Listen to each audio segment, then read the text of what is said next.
ગૃહ રાજ્યમંત્રી હર્ષ સંઘવીએ આજે મહાશિવરાત્રીના પાવન અવસરે 12 જ્યોતિર્લિંગમાંના પ્રથમ જ્યોતિર્લિંગ એવા શ્રી સોમનાથ મહાદેવના ચરણોમાં શીશ ઝુકાવી ગુજરાત રાજ્યના નાગરિકોની શાંતિ, સલામતી અને રાજ્યની પ્રગતિ માટે મંગલ કામના કરી હતી. હર્ષ સંઘવીએ સોમનાથ મંદિરમાં ભક્તિભાવપૂર્વક સોમેશ્વર પૂજા કરી ધન્યતા અનુભવી હતી. મંત્રીએ બેલીપત્ર, પુષ્પ સહિત સામગ્રી અર્પણ કરવા સાથે ગંગાજળ અભિષેક કરી સોમનાથ મહાદેવની પૂજા કરી હતી. આ અવસરે મંત્રીએ શિવરાત્રીની શુભકામનાઓ પાઠવતા જણાવ્યું કે શિવરાત્રીના પાવન અવસરે સોમનાથ ખાતે આવવા માટે દેશાવરમાંથી અનેક લોકો આવી રહ્યા છે. ત્યારે મુખ્યમંત્રીના માર્ગદર્શનમાં ગુજરાત એસટી દ્વારા રાજ્યના વિવિધ સ્થળોએથી સોમનાથ આવવા માટે વિશેષ વ્યવસ્થા કરાઈ છે. સોમનાથ ખાતે ઉજવાઈ રહેલા ત્રિદિવસીય સોમનાથ મહોત્સવમાં દેશભરમાંથી અનેક લોકો જોડાઈ રહ્યા છે અને દેશના નામાંકિત કલાકારો સહભાગી થઈ રહ્યા છે.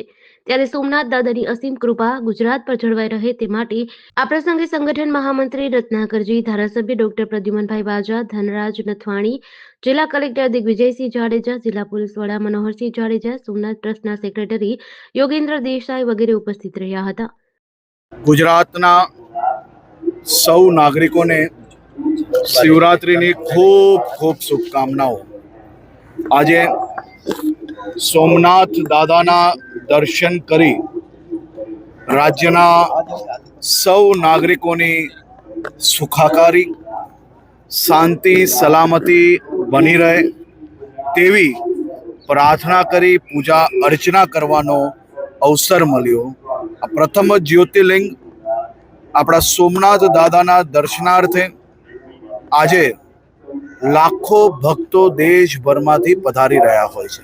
ત્યારે ખાસ કરીને આદરણીય મુખ્યમંત્રી શ્રીના માર્ગદર્શનમાં ગુજરાત એસટી દ્વારા વિવિધ સ્થળોથી વધારાની બસો મૂકવામાં આવી છે અને પહેલીવાર 3 દિવસનો શિવરાત્રિ મહોત્સવ સોમનાથ ખાતે ઉજવવામાં આવી રહ્યો છે.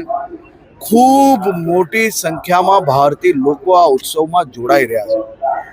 દેશભરના અનેક કલાકારો આ ઉત્સવમાં ભાગ લઈ રહ્યા છે. સોમનાથ દાદાની અસીમ કૃપાથી રાજ્યનું ઉત્તરોત્તર પ્રગતિ થાય તેવી પૂજાને અર્ચના કરવાનો આજે અવસર મળ્યો. હર હર મહાદેવ. મારું નામ છે કૃષ્ણા જોશી. હું છે સોમનાથની. અમે આજે પાર્થિવ પૂજા કરવા આવ્યા છે. ખૂબ સરસ વ્યવસ્થા કરી છે. બહુ સારો અનુભવ છે. બહુ સારી એવી વ્યવસ્થા છે. માટીનું શિવલિંગ હતું, ફ્રૂટ હતું, ફૂલ હતું, ચોખા હતા, ચંદન હતું. સારું એવું હતું, બધું હતું. બહુ સારું એવું દિવ્ય વાતાવરણ હતું. જીડીસી ન્યૂઝ સાથે કૈલેશ ભટ્ટ, ઉના.